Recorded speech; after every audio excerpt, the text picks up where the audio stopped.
And so a lot of times we spring things on kids.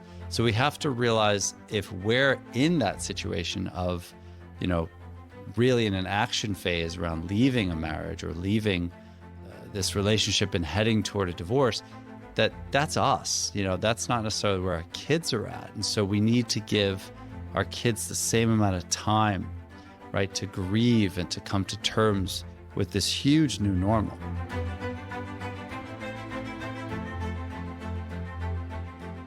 Welcome to the Four Peaks Parents Podcast with Thomas Miller. Are you tired of your tweens, teens, and young adults' negative behaviors and poor choices holding you emotionally hostage, controlling your family, and ruling your life? If you answered yes, then you are in the right place. This podcast is a community for courageous parents just like you who come here to gain effective tools, skills, and take action so they can change their tween, teen, or young adult's life and improve their family's future.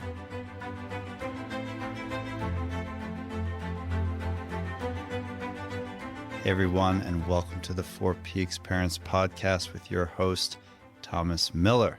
Today's topic is, how do you educate your kids about a divorce? This is a question that comes from someone who emailed me, a parent who is following the newsletter, and I love questions, so please ask me questions. This is such a great topic because it's kind of like when we had Joy McAdams on a couple episodes back and we talked about blending families. There's nothing new about a family becoming blended, and there's nothing new about parents getting divorced, right? But sometimes I think we forget some of the most basic or obvious things, like how do you actually tell kids? And there's some clear do's and don'ts, which we're going to get into today. Before we get into that, I just want to help everyone understand, like, why is divorce so upsetting, if you really think about it, or hard on kids? In no way, shape, or form am I going to sit here and use the hooks of guilt and make anyone who's potentially in the midst of a divorce or has already gotten divorced or may get divorced think that you have done undue trauma to your children and they're going to be in therapy for the next 20 years. That is not true. But it is adversity. We can't dress it up as it's not an challenging and or hard thing on kids. Kids can get a little messed up, right? In that time, they can get a little wonky. It's really challenging. There's a lot going on. So I just want to make the message super clear that we as parents really pay attention to not only how we deliver that message, but how are we leading and parenting, right, during that time. It's a really difficult time. Your kids can be more than fine. They can come out on the other side even more resilient and even healthier. So it's an opportunity, right, to continue to thread new tools, new skills, add so many skills to their already amazing coping skills, right, belt. But we have to be super mindful and super aware and super intentional with how we navigate that time. All right. So a couple of quick things just to help people understand why divorce is so upsetting. I always use the analogy that the tectonic plates are basically shifting, underneath their feet. This world, even if it was chaotic, even if there was possibly some substance use or some high conflict marriage or was rather chaotic, that still, believe it or not, was the norm. So kids just fear change in general, right? We just need to know that, okay? And they thrive on routines and stability. And in a wacky way, whatever came before this new news of the divorce was stable to a degree. It could have had a lot of instability. It could have had a lot of chaos to it, but it was known. It was actually certain, to them. So divorce brings a lot of uncertainty, right? There's new homes, new schedules, possibility of new schools, all kinds of just new crap that can feel so overwhelming, right, to kids. So let's keep that in mind. And when you think of, this, if you didn't roll this out in the best way, shape, or form for your own kids, it's okay. Again, it's okay, right? The point of this podcast is to come here and be a part of this community and stand together to do the best we freaking can with the hardest freaking job in the world. And I'm a parenting coach / expert, and I screw up every day. There's so many conversations I wish I could have back, so many moments I wish I could have back where, oof, I would have handled it so much better. So no worries, no stress, right? So, and we're going to get into exactly how you roll that conversation out today, because I want you to have a really good script and just be able to execute on that, right, to the best you can. So the other reason kids get a little wonky, right, during divorce is it's a total loss of security. Like, the family is the foundation of their world, and it can shake their sense of safety, right? You know, they're so used to like everything being the way it was, and now they can be a little ungrounded. So we got to be aware of that, right? Let's be aware of that. Another thing that's like super sad, and I've had so many kids over my 23-year career blame themselves, right? Kids often personalize a lot of stuff that goes on. More often than not, they will think something's their fault. They might review in their brain, like, I got that bad grade, or I made that poor choice, right? And maybe this divorce is a result of something they did. So we want to just, again, know that, right? We want to really be aware, you know, again, when we're educating our kiddos about the divorce, and we'll get to all that in a sec, it was not their fault, right? It was not their fault. Another thing is kids are going to grieve. They're going to grieve like how things were. It's super like common for kids to just like grieve the traditions, the shared events, even something as simple as like eating dinner together as a family, if in fact that was something you did, right? So I think what happens a lot to a lot of us, myself included, is like we kind of realize how normalized divorce is, and we're like, yeah, kids are fine, right? So while again, they are going to be fine, and while again, they are uber resilient, and divorce and or any life transition is an opportunity for kiddos to become even more resilient and to lean into that adversity and to come out on the other side, potentially even strengthened, because again, maybe the marriage was becoming so difficult and so stressful and contentious, and you know that it was robbing the parents as well as the children of emotional safety, structure, stability. It's still something that we can't just rush through. You know, one of the things I see a lot when parents I'm coaching is when one parent is more leaning out of the marriage and leaning toward, let's say, divorce, they've had a long process to get there. You know, they're ready to like, you know, flee this relationship and potentially be by themselves, or maybe even be with a new partner in the future in a more stable, loving, reciprocal, emotionally supportive relationship. But you got to realize, like, it took you however long to get to this place. And a lot of times what we do as parents, this is especially true with grief. I talked about this in a previous episode about how to help kids grieve, you know, is we'll be like, go to our kids and be like, oh, Aunt so-and-so has stage 4 cancer and they're in hospice, you know? It's like, wait, what? You know, and you might have known about Aunt so-and-so's original scan, you know, that happened 2 years ago, and you didn't tell the kids. And so a lot of times we spring things on kids. So we have to realize, if we're in that situation of, you know, really in an action phase around leaving a marriage or leaving this relationship and heading toward a divorce, that's us. You know, that's not necessarily where our kids are at. And so we need to give our kids the same amount of time, right, to grieve and to come to terms with this huge new normal. The other thing is, you know, we don't want to create divided loyalties, which happens all the time. You know, kids often feel like they have to choose sides, particularly when parents are sloppy and messy, and they, again, kind of sometimes purposely, hopefully not purposely, you know, begin to pull on and reach for that alignment with the child, right? They almost spill or over disclose what was going on, and they contaminate sort of that process, right? We want the kids to never feel like they have to have divided loyalties, that they can be 100%, you know, the son of or daughter of both mom and dad, or dad and dad, or mom and mom, that they don't have to pick sides. That's crazy, you know? The other thing, like I kind of already intimated to, is communication gaps, right, are just a killer. So often, again, parents, we get so mired in transactionality with our co-partner, with the school, with this person and that person, we're so busy, doing and getting stuff done and crossing things off to-do list that we forget to include the kids in, of course, an age-appropriate manner around what's happening. And then kids kind of are left to fill in the blanks. And more often than not, particularly if you have a kid with an inner critic who's really tough on themselves, they're going to blame themselves. They're also going to possibly make things more nefarious or scary than they really are.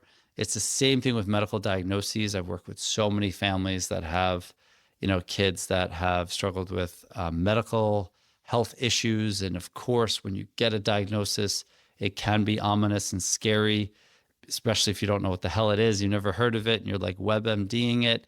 But believe it or not, once you kind of identify what it is, then we can problem solve, right? Then we can figure out how to move through it. Kids are the same way. They can't handle what they don't know. They can only handle what they know. So those are just a couple of things to kind of keep in the back of your head around why divorce is hard. And I know it seems so obvious, right? But we forget. We just forget.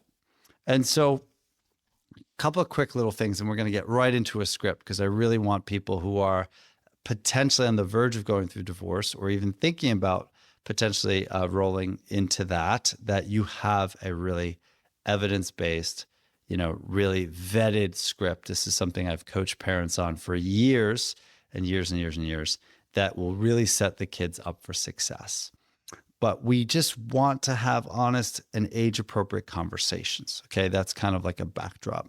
We need to reassure our children that both parents love them. The worst thing you could ever do is create what's called parental alienation, where one parent tries to alienate the child from another parent. It's the worst thing you could do. And as much as there might be just, oh my God, deep-seated rifts and affairs and hurts and wounds and years and years and years of emotional, hopefully not physical, abuse and resentments and anger, the last thing you want to do, such a threat to your kid's self-esteem, is to throw the other parent under the bus or to say disparaging things. Again, that will create that forced loyalties that we talked about 5 seconds ago. We want to be consistent because kids thrive on structure and routines. And those routines and structure provide stability and ups their security and sense of self. We also want to help kids, get connected with potentially a counselor, a coach, a mentor, whoever. The more that there are healthy support systems around that child, the more that child, your child, is not going to be feeling as abandoned and neglected and vulnerable. We want them as the tectonic plates are moving under their feet to feel like there are so many other stable things. Their ballet, their soccer, their coding, their chess club, their whatever the hell they're into, their rock climbing team, all that good stuff. Okay, before we get into the script, we absolutely need to validate our kids, The second peak of the 4 Peaks Parents program is called emotional mastery. And it's so much around helping kids feel whatever they feel and helping families feel whatever they feel without having those feelings kind of run roughshod all over the families. And a lot of families, depending upon their norms, feelings will be pushed down and go underground. It's kind of like an iceberg that they're not exposed. Or I call those families sometimes ostriches, They're put their heads in the sand, or emotions are pushed down and depressed and stuffed.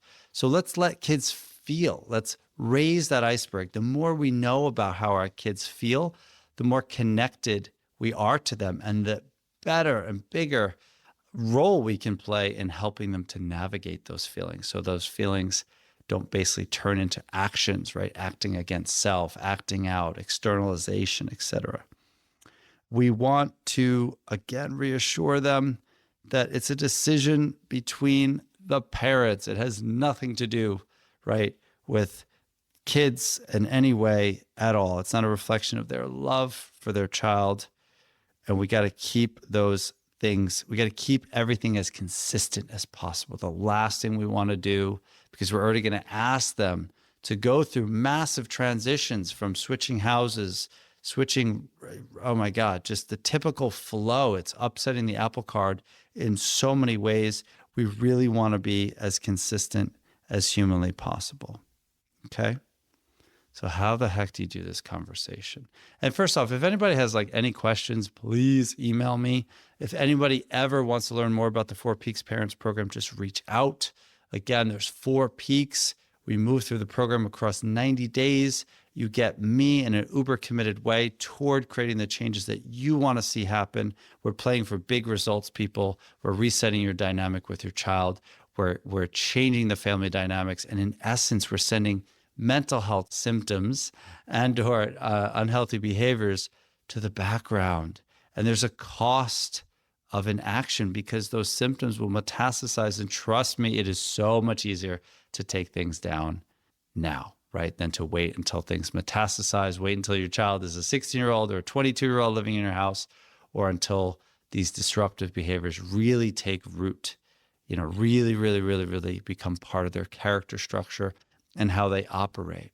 So there's an ROI to the program, and there's also a cost of inaction to not working, right, to address things. There's many ways to address things beyond the program, of course, but the program is a clear evidence-based pathway toward change for you and your family.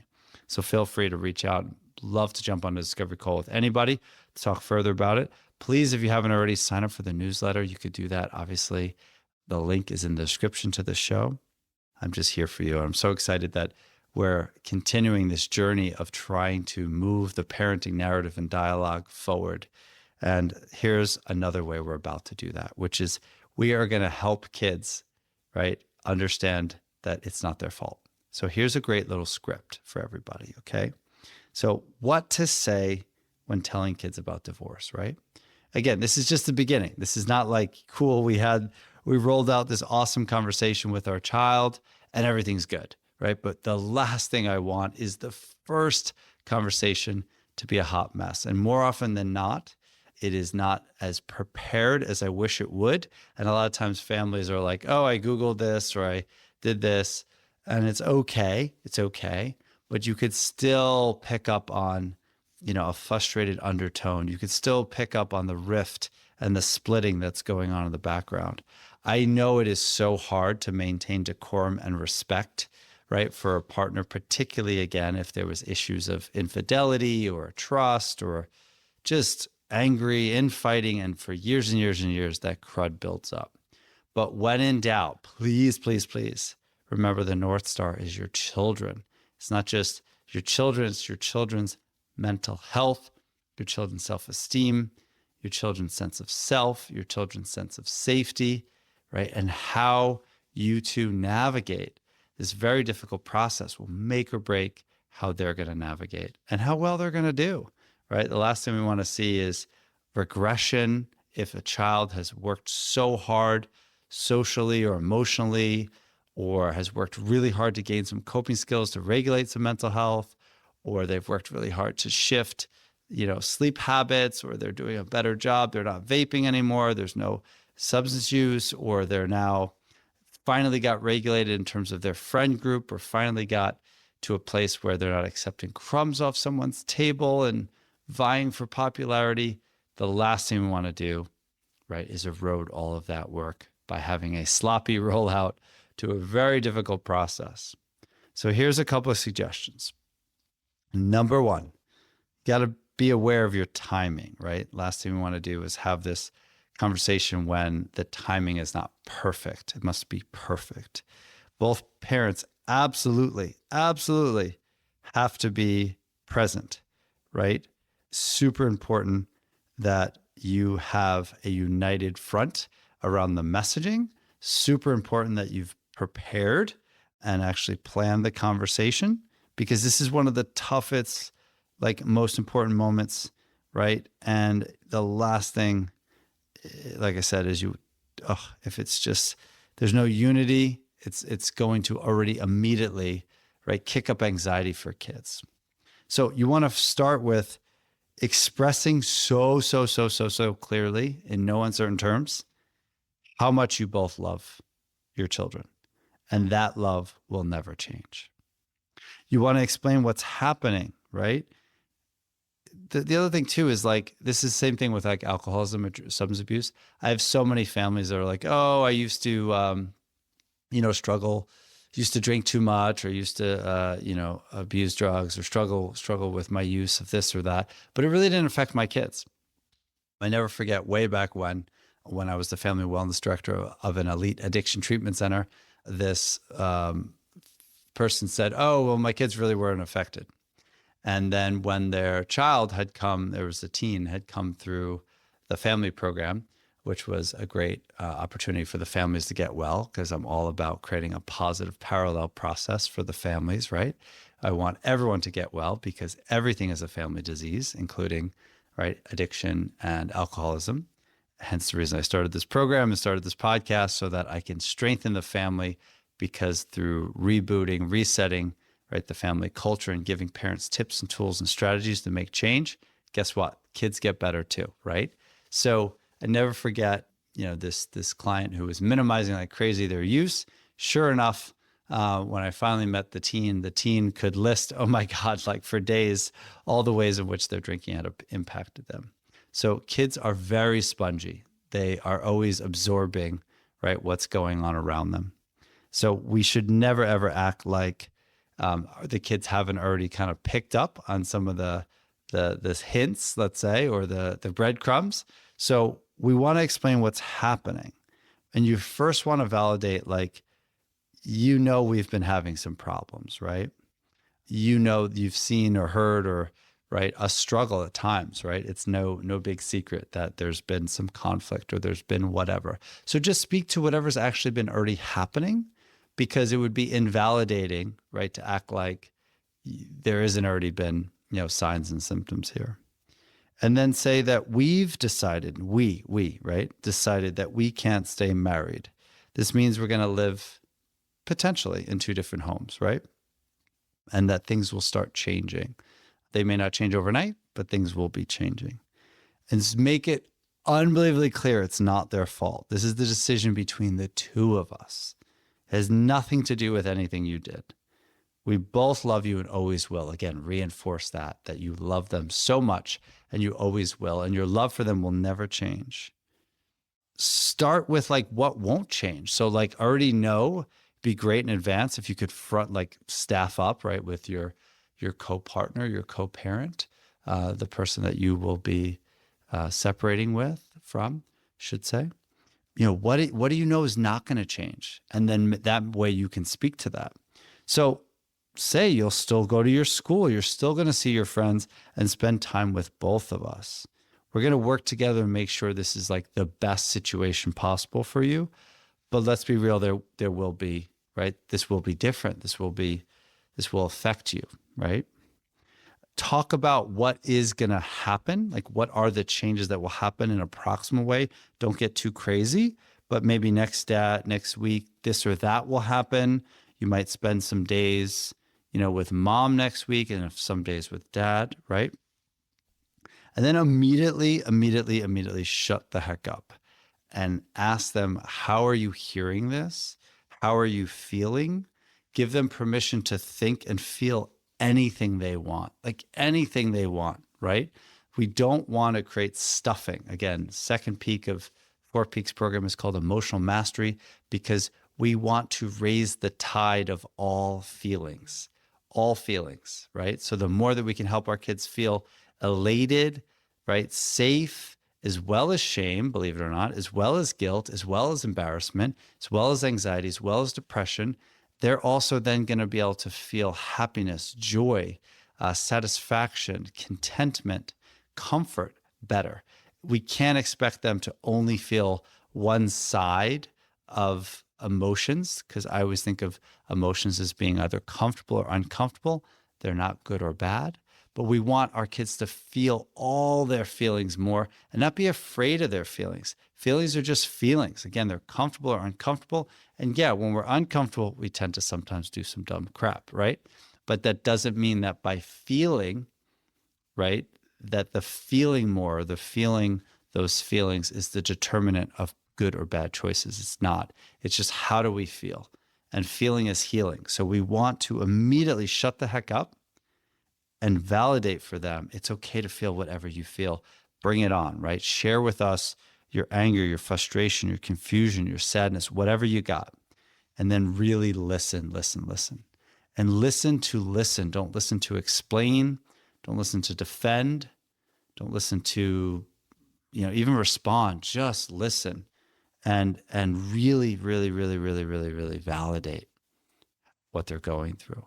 And let them, again, feel whatever they feel. They can be pissed and storm off. That's okay. Trust that. Don't be scared of their feelings. Just the other night, I was coaching a family who their kiddo did go through a residential treatment program. So I get it. They have a little PTSD about, in the past when that child was feeling big feelings, unfortunately, that child would do some self-injurious behavior, cutting, self-harming, et cetera, and go to kind of some dark places with some destructive behaviors. And this family was so kind of keyed up, and they called me in crisis. It was actually our weekly check-in, right? Through the program, families get a 20-minute check-in as well as they get either an hour-long session with me or a 90-minute group. They choose the group model. So we had our just 20-minute check-in and like, oh my God, it's a crisis. Oh my God. I'm like, what's going on? They're like, so-and-so just got rejected by, I think it was a play. I forget exactly if it was sports or play. I think it was a play. And I'm like, and they came home upset, and they went into their room and took space, and they cried in their room for a little bit and didn't come out for a little bit. Okay, cool. Did they isolate for hours and hours upon end? No. Did they isolate for days? No. Do you believe that they self-harmed? No. Did they eventually come back around and listen, talk to you? Yes. Did you listen? Yes. Did you have like a really great conversation and hold their pain collectively? Yes. Okay, cool. What's the problem? So they had a little PTSD about their kid feeling big feelings because in the past that has resulted in negative behavior. So again, here we want to just let the kids feel, really listen. Okay. Last thing we want to do is avoid blame shifting onto anyone. We want to model that united front, model unity, right? Be ready for silence too. That's another thing. As much as like I just talked about, validate big emotions and allow them to take center stage. Silence is okay too. Every kid's going to grieve in character and handle this news differently. Check in a lot, the days following and weeks following. Again, you don't have to be like all up in their space every 5 seconds, but just make sure checking in, make sure that you're not assuming they're okay. Ask open-ended questions, solicit feedback, right? So these are like just a great little entree, if you will, or appetizer into the process of helping a kid navigate divorce. I really wanted people to hear that script because that was the exact question was, what is the script? And how do you educate your kids about a potential divorce? So that is what I wanted to provide for y'all today. If anybody has any questions about how to help their kiddo navigate divorce or other topics, feel free to reach out. I so appreciate that you're here. I hope you're gaining a lot from this podcast. I love feedback, positive, negative, neutral. So please join the newsletter if you haven't already. You can find more about it in the description at the end of the show. And I hope you have an absolutely amazing week. Be well. Bye.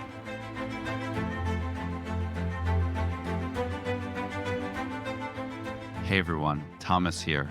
First off, it means the world to me that you took the time to listen to my podcast. Thank you from the bottom of my heart. Also, if you want to receive the latest podcast updates, as well as expert parenting tips and practical strategies for navigating your tween, teen, or young adults challenges directly to your inbox, then sign up for my newsletter. The link is in the description.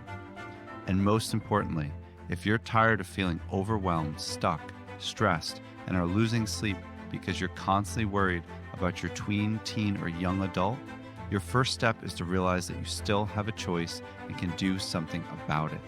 I'm ready to help you take action and create the results you desire today. Just go to 4peaksparents.com and book a free strategy call. Let's do this. Last thing, while you are listening to this show, who was the one person that you thought could really benefit from hearing it? Please share it with them.